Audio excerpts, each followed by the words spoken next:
Assalamualaikum warahmatullahi wabarakatuh. Pada kesempatan ini, saya, IGA Widari, ingin memberikan materi tentang audio menyimak dan belajar. Bagaimana kabar semua? Baik. Selanjutnya, pembahasan kita pada kesempatan ini yaitu tentang audio di dalam ruang kelas, kemudian format audio digital, kemudian format audio analog, keuntungan, keterbatasan, integrasi, mendengar dan menyimak, dan mengembangkan kemampuan menyimak. Yang pertama adalah audio dalam ruang kelas. Audio menambah dimensi ke dalam lingkungan ruang kelas yang memperluas dan memperdalam pengalaman belajar para siswa. Para guru dapat menyiapkan rekaman untuk digunakan dalam pengajaran langsung. Sebuah proyek populer dalam kelas kajian sosial adalah perekaman riwayat lisan. Perekam audio dapat digunakan untuk menyajikan laporan buku. Para siswa juga dapat menggunakan perangkat portable untuk merekam informasi yang dikumpulkan dari kunjungan lapangan. Format audio digital. Audio memiliki dua format utama, digital dan analog. Dalam perekaman digital, suara, apakah itu dalam bentuk musik, video, atau suara, diubah menjadi informasi biner, serangkaian angka 1 dan 0, kode matematika yang sama yang digunakan dalam komputer. Audio digital melingkupi berbagai format dan cara penyimpanan untuk mengakses berkas-berkas seperti streaming dan podcasting.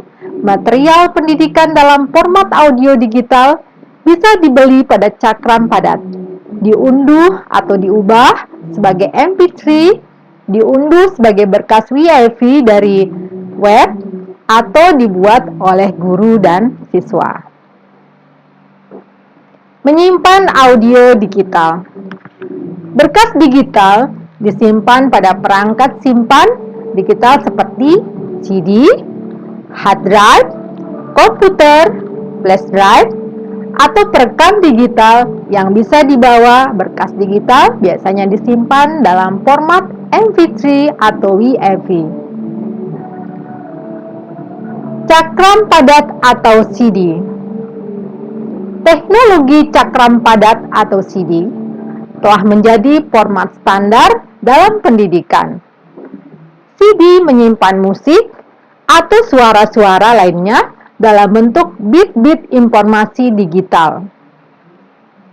Adapun kelebihan penggunaan CD, yaitu para pengguna CD dapat dengan mudah menempatkan pilihan di cakram, bisa memprogram mereka untuk diputar dalam urutan yang diinginkan.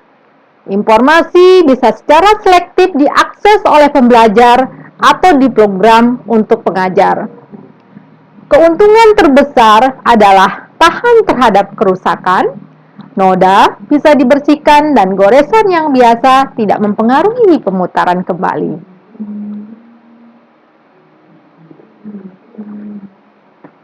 MP3 atau Impact Audio Layer 3 merupakan format kompresi audio yang menjadikan berkas audio yang besar tersedia dengan mengecilkannya menjadi berkas-berkas lebih kecil yang bisa dengan cepat dan mudah diperoleh di internet. Adapun kelebihan dari MP3 ini yaitu, pertama adalah teknologi kompresi audio MP3 mengurangi waktu unggah dan unduh dan jumlah tempat penyimpanan. Kemudian yang kedua adalah MP3 merupakan standar terbuka yang artinya tersedia bagi siapa saja yang mengakses internet. Kemudian yang ketiga, peranti lunak yang komputer butuhkan untuk penggunaan berkas audio MP3 adalah gratis bagi para pengguna. Sisi buruknya adalah masalah hak cipta yang harus diperhatikan. Tidak seluruh situs menyediakan salinan musik yang legal.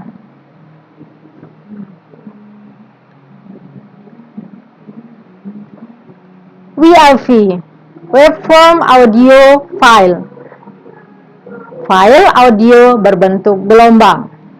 Sebuah berkas WAV merupakan versi digital dari audio analog yang dibuat dengan menggunakan kartu suara komputer dan peranti lunak untuk mengubah dan menyimpan berkas dalam format digital. Keuntungan penggunaan WAV adalah berkas audio yang berkualitas tinggi dan penggunaan saluran berganda untuk suara. Keterbatasan dari berkas WAV adalah mereka cenderung merupakan berkas berkapasitas besar, sehingga sebagian besar klip audio WAV harus pendek durasinya. Kemudian mengakses audio digital. Terdiri dari streaming audio, podcasting, radio internet, pemutar audio digital portable. Streaming audio. Berkas audio dikirimkan dalam paket-paket kepada pengguna yang memberikan kesempatan kepada pengguna untuk menyimak bagian-bagian berkas tersebut sambil menunggu bagian tambahan lainnya dari berkas tersebut untuk diunduh. Kemudian pemutar media plug-in seperti Windows Media Player memungkinkan para siswa untuk menyimpan streaming audio. Untuk menyimak untuk menyimak streaming audio. Selanjutnya adalah podcasting. Dari kata iPod dan broadcasting atau penyiaran merupakan file audio rekaman dalam format MP3 yang disebarkan melalui internet. Berkas audio ini bisa dikirimkan secara otomatis ke para pelanggan dan disimpan dalam komputer mereka untuk didengarkan dalam suasana yang nyaman. Podcasting menjadikan berkas audio tersedia secara online sedemikian rupa sehingga memungkinkan peranti lunak mengunduh berkas tersebut untuk disimak dalam suasana yang nyaman. Podcasting memungkinkan para guru untuk dengan mudah merekam ceramah, foto, atau latihan bahasa asing. Dan podcasting juga menawarkan kesempatan yang luar biasa kepada para guru dan siswa agar suara mereka bisa didengar di komunitas tempat mereka atau di seluruh dunia. Podcasting bisa dianggap sebagai blogging tanpa menulis atau sebagai sebuah acara bagi seisi kelas untuk memiliki stasiun radionya sendiri. Selanjutnya adalah radio internet, di mana siaran radio internet, yaitu radio menggunakan internet, untuk menawarkan stasiun radio yang terdiri dari berbagai program. Di antaranya adalah musik, olahraga, sains, cuaca, dan berita setempat nasional maupun dunia. Di samping itu, radio internet juga berisi tentang program langsung dan rekaman dari seluruh dunia, bisa meningkatkan mata pelajaran bahasa, kajian sosial, sains, dan peristiwa-peristiwa terbaru.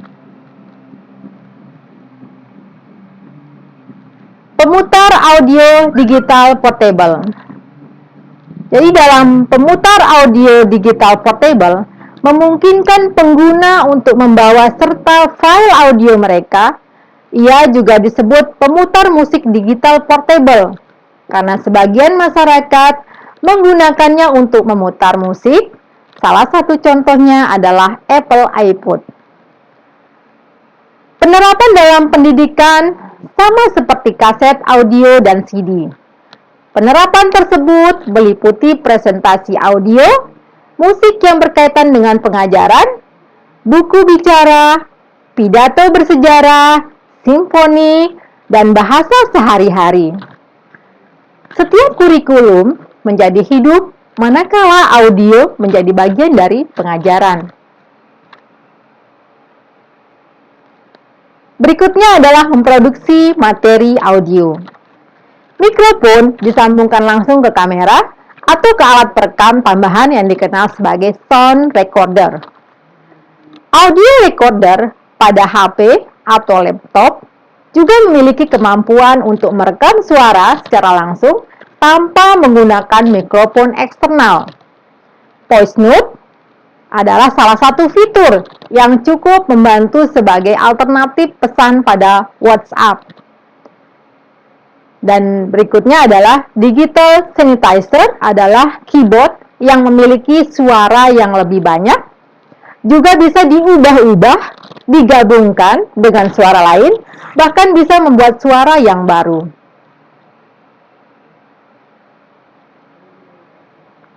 Adapun beberapa keuntungan dari audio ini adalah, yang pertama adalah tersedia di mana-mana dan mudah digunakan, tidak mahal, kemudian bisa diproduksi, menyediakan pesan lisan untuk meningkatkan pembelajaran, kemudian menyediakan informasi terbaru, menyediakan akses gratis bagi berkas-berkas audio, ideal untuk mengerjakan bahasa asing, merangsang, bisa diulang, kemudian portable, memudahkan penyiapan mata pelajaran, pilihan mudah ditempatkan, serta tahan terhadap kerusakan. Jadi adapun keterbatasan dari audio itu sendiri adalah perhatian hak cipta, tidak memantau perhatian, kesulitan dalam penentuan kecepatan, kemudian kebutuhan perlengkapan digital dan peranti lunak, urutan yang kaku, kemudian kesulitan dalam menempatkan segmen, dan yang terakhir adalah berpotensi terjadinya penghapusan yang tidak disengaja. Selanjutnya adalah mendengar dan menyimak. Pertama adalah mendengar dan menyimak bukanlah hal yang sama, meskipun saling berkaitan. Sederhananya, kita bisa katakan mendengar adalah proses fisiologis, sementara menyimak adalah proses psikologis. Secara fisiologis, mendengar adalah proses di mana gelombang suara memasuki telinga bagian luar, dipancarkan genang telinga bagian tengah, yang diubah telinga bagian dalam menjadi sinyal atau impuls yang bergerak menuju otak. Selanjutnya adalah secara psikologis dari menyimak, dimulai dari kesadaran dan perhatian seseorang tentang suara atau pola pembicaraan atau yang penerimanya, yang dilanjutkan dengan identifikasi dan pengenalan auditori spesifik atau kemampuan spesifik atau penguraian makna, dan berakhir dengan pemahaman atau mengerti, lalu pemancaran dan penerimaan mungkin saja terhambat oleh sejumlah halangan. Antara lain adalah pertama, volume suara mungkin saja terlalu kecil atau terlalu besar. Kedua adalah suara yang selalu monoton. Dan terakhir adalah yang ketiga adalah kemampuan mendengar seseorang mungkin secara fisik terhambat. Demikian materi yang saya sampaikan pada hari ini. Semoga bermanfaat dan semoga Allah Subhanahu wa taala selalu melindungi kita semua. Salam buat keluarga. Assalamualaikum warahmatullahi wabarakatuh.